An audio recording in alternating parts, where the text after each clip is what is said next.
ఇక్కడ అన్నా క్యాంటీన్కి వచ్చి ఉదయం అందరితో కలిసి బ్రేక్ఫాస్ట్ చేయడం చాలా సంతోషాన్ని ఇస్తూ ఉంది.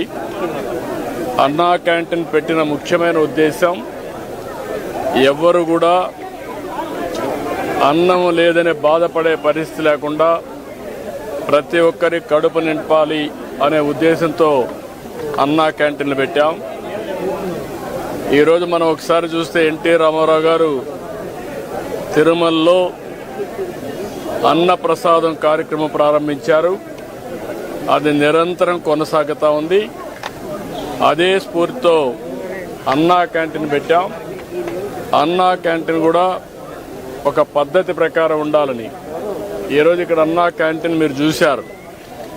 మామూలుగా ఏదో అన్నం పెట్టడం అంటే రోడ్డు మీద పెట్టడం, ఏదో దానం చేసినట్టు బిహేవ్ చేయడం కాకుండా పేదవాళ్ళు కూడా గౌరవప్రదంగా పౌష్టికాహారాన్ని, నాణ్యమైన ఆహారాన్ని పరిశుభ్రమైన వాతావరణంలో తినాలనే ఉద్దేశంతోనే ఈ కార్యక్రమానికి శ్రీకారం చుట్టాం.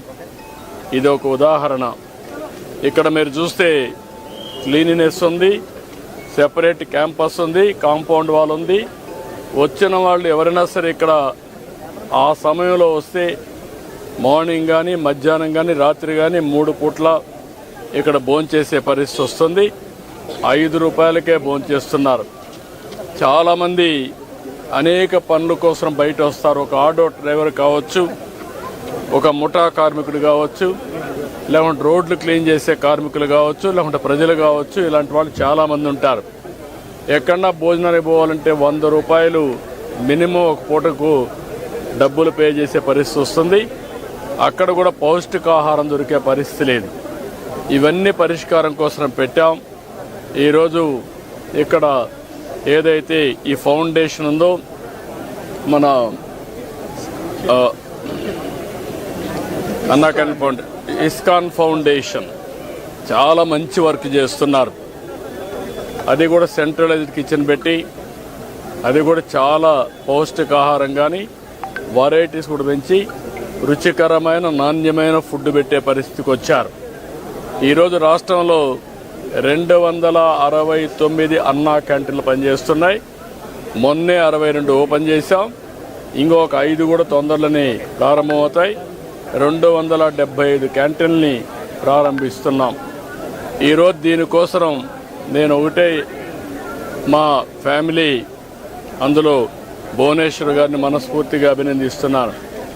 ఈరోజు నా పుట్టినరోజు సందర్భంగా 76 లక్షల రూపాయలు రాష్ట్రం మొత్తం అన్ని అన్నా క్యాంటీన్లో ఫ్రీగా 3 పూట్ల భోజనం పెట్టడానికి ముందుకు వచ్చారు. ఒక స్ఫూర్తిదాయకంగా నిలిచారు.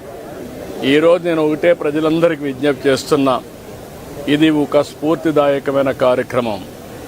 అన్నదానం అన్నింటికంటే మహాపవిత్రమైనది. అలాంటిది మనందరం కూడా గుర్తుపెట్టుకోవాల్సింది, మీరు ఒక పూట కానీ, లేకపోతే ఒక క్యాంటీన్లో కానీ, ఒక రోజు కానీ, మీకు శక్తి ఉంటే మొత్తం కానీ, మీకు తోచిన విధంగా అన్నదాన కార్యక్రమంలో మీరు భాగస్వాములు కావాలని పిలిపిస్తున్నా. ఇది ఒక స్ఫూర్తికి ఒక ప్లాట్ఫామ్. ఇది ఏదో నేను ఎవరిని బలవంతం చేయడం లేదు. వాళ్ళందరినీ కోరుతున్నాను, మనందరం కలిసి ఒక స్ఫూర్తి ప్రదాతలుగా తయారు కావాలి. ఈ రాష్ట్రంలో ఏ వ్యక్తి ఆకలితో బాధపడుతున్నాడు అనే పరిస్థితి రాకూడదు.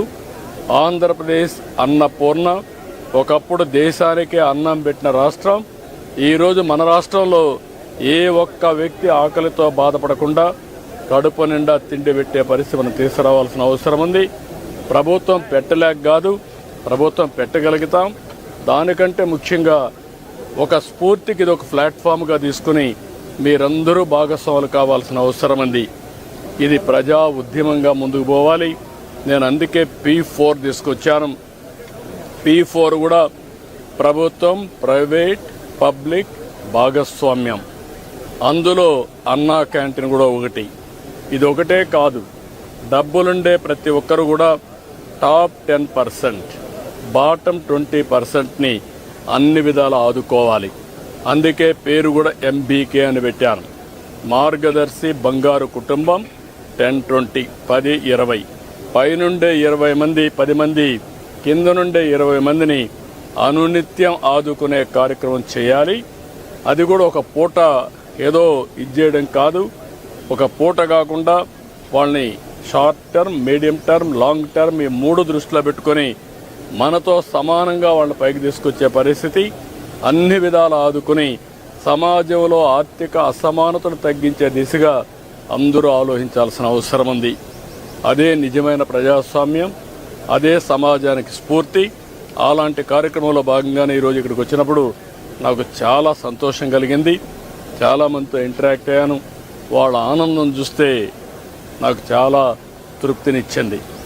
ఈ కార్యక్రమానికి సహకరించిన భువనేశ్వర్ గారిని మనస్ఫూర్తిగా అభినందిస్తూ, కుటుంబాన్ని మనస్ఫూర్తిగా అభినందిస్తూ మరొకసారి రాష్ట్రంలో అందరికీ విజ్ఞప్తి చేస్తున్నా, ఆంధ్రప్రదేశ్ అనే మాట అన్నపూర్ణ.